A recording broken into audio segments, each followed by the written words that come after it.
प्रणाम। आज के एपिसोड में हम बात करने वाले हैं चंद्रमा यानी चंद्र ग्रह के बारे में। चंद्र ग्रह का नाम सुनते ही सबसे पहले हमारे दिमाग में आते हैं हमारे सुंदर से चंदा मामा, जो हम बचपन से ही उनकी कहानियाँ सुनते आ रहे हैं।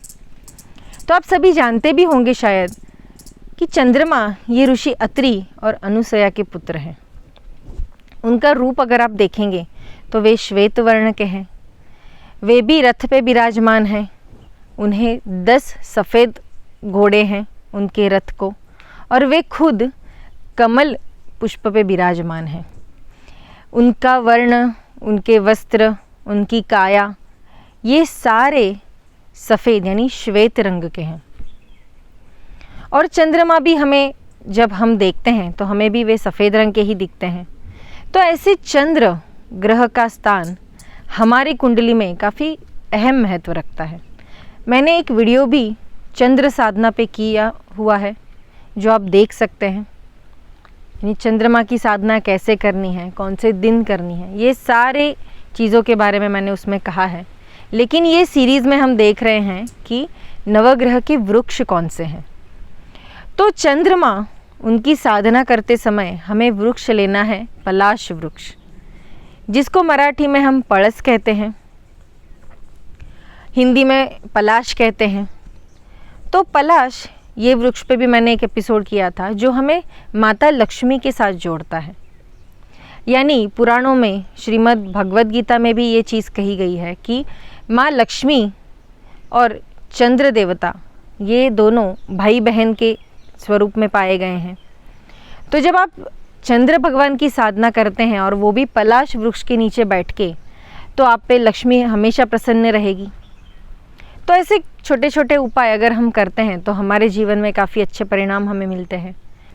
तो चंद्रमा की साधना हमें करनी है सोमवार के दिन, यानी सोमवार को रात्रि के समय जब चंद्र दर्शन शुरू होता है, यानी जब चंद्र हमें आकाश में देखने को मिलता है, तो वैसे समय आप पलाश वृक्ष के नीचे बैठ के, रात के समय अगर वृक्ष आपको नहीं मिल रहा है, अगर आपके आसपास कहीं वृक्ष नहीं है, तो आप अपने घर के गैलरी में या फिर बाहर टेरेस पे भी बैठ सकते हैं। लेकिन सबसे पहले चंद्रमा के दर्शन लीजिए और फिर साधना शुरू कीजिए। तो चंद्र ग्रह हमारे आयुष्य में क्या महत्व रखता है? तो अगर चंद्र ग्रह आपका कमज़ोर है, यानी थोड़ा नेगेटिव की तरफ चल रहा है, तो आपको काफ़ी मानसिक कठिनाइयाँ होती हैं। आप काफ़ी डिप्रेशन महसूस करते हैं, नर्वसनेस महसूस करते हैं, कुछ मानसिक रोग भी, आपको ऐसा लगता है कि मेरे दिमाग में कुछ गड़बड़ी है, आपको ऐसे पॉजिटिविटी नहीं लगती, काफ़ी नेगेटिव तरफ आप चलने लगते हैं। तो चंद्र की साधना जब हम करते हैं तो उससे हमें पॉजिटिव एनर्जी मिलती है। यानी रात्रि के समय जब चंद्र दर्शन होता है, उसके बाद हम ये साधना शुरू कर सकते हैं। तो साधना करते समय हमें मंत्र कौन सा लेना है?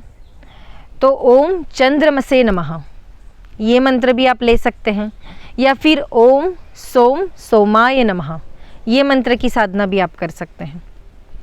कभी कभी मैं लोगों को ये कहती भी हूँ कि अगर आप चंद्र की साधना करते हैं तो वो समय आपको सफ़ेद रंग के वस्त्र परिधान करने हैं, क्योंकि चंद्र देवता खुद श्वेत वर्ण है। तो अगर हम सफ़ेद रंग के वस्त्र परिधान करते हैं, सफ़ेद आसन लेते हैं, और स्फटिक की माला अगर आपके पास है तो आप उसका भी इस्तेमाल कर सकते हैं मंत्र जप करते समय। अगर स्फटिक की माला नहीं है या कोई सी भी माला आपके पास नहीं है, तो 15 मिनट आप ये मंत्र साधना कीजिए, ओम चंद्रमसे नमः या फिर ओम सोम सोमाय नमः।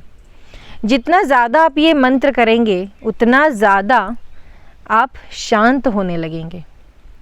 आप खुद महसूस करेंगे कि मेरा माइंड स्ट्रांग हो रहा है, मुझे अच्छे विचार आने लगे हैं, जो विचार मैं कर रहा हूँ उस तरफ मेरी प्रगति भी हो रही है।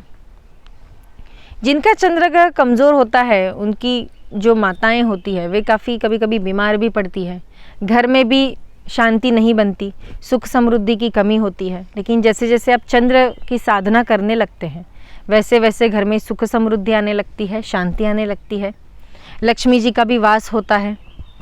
तो चंद्र साधना करते समय आप चंद्र को भी जल अर्पण कर ही सकते हैं। भोग में आप उन्हें सफ़ेद रंग की चीज़ें दिखा सकते हैं। चंद्र की साधना करते समय आप क्या दान कर सकते हैं? तो सफ़ेद रंग के वस्त्र किसी गरीब, अगर कोई बुज़ुर्ग है या फिर गरीब कोई आपके आसपास है, उसे सफ़ेद वस्त्र दान कीजिए।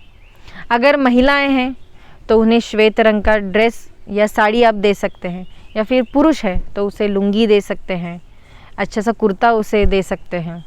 जैसे सफ़ेद रंग की कोई भी चीज़, या फिर कुछ भी नहीं आपको मिल रहा है तो किसी को आप दूध पिलाइए। छोटे बच्चे अगर आपके आसपास कहीं हैं घर के तो उन्हें अच्छे से दूध पिलाइए, वो दान कर सकते हैं। चावल दान कर सकते हैं। तो ऐसे सफ़ेद रंग की कोई भी चीज़ आप दान कर सकते हैं।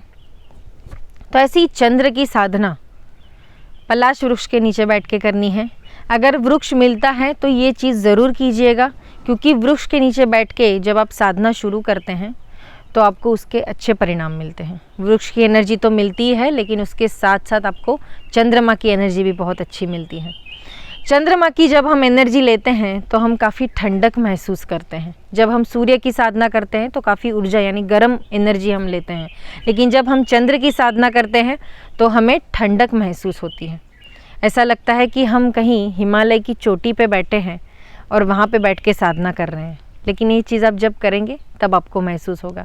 ये मेरा अनुभव है। चंद्रमा की साधना करते समय इतनी ठंडी एनर्जी मुझे आ रही थी, मुझे ऐसे महसूस हो रहा था कि कहीं बर्फ़ वाली जगह पे मैं बैठ के साधना कर रही हूँ।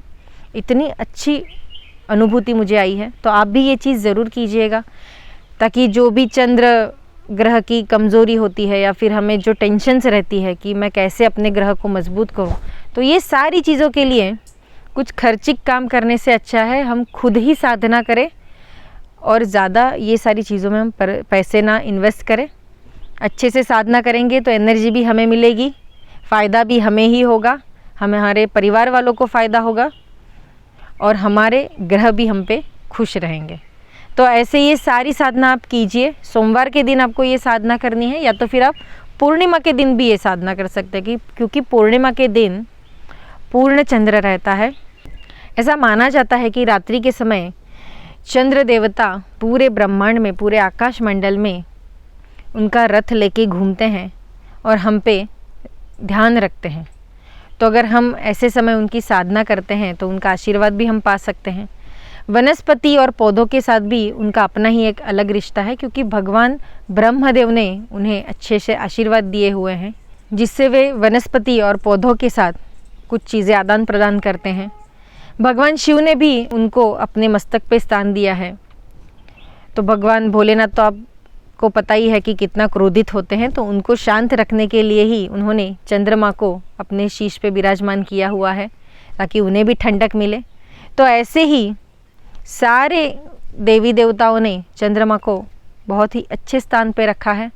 तो हम भी अपने कुंडली में अच्छा स्थान पाने के लिए चंद्रमा की साधना करते हैं हर सोमवार के दिन।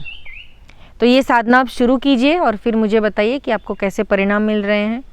आपको और कोई चीज़ करने की ज़रूरत नहीं होगी, कोई खर्चिक काम करने की, कुछ पूजाएं करो, कुछ विधियां करो। ये सारी चीज़ों से अगर आपको मुक्तता चाहिए तो आप ये साधना कीजिए। इसमें कोई खर्चा भी नहीं है, अच्छे से होगी, खुद के लिए वक्त भी मिलेगा आपको और अनुभूति आप खुद ही लेंगे। तो मिलते हैं अगले एपिसोड में। तब तक के लिए हमारे इस चैनल को सब्सक्राइब कीजिए, वीडियो को लाइक और शेयर भी कीजिए। तब तक के लिए धन्यवाद।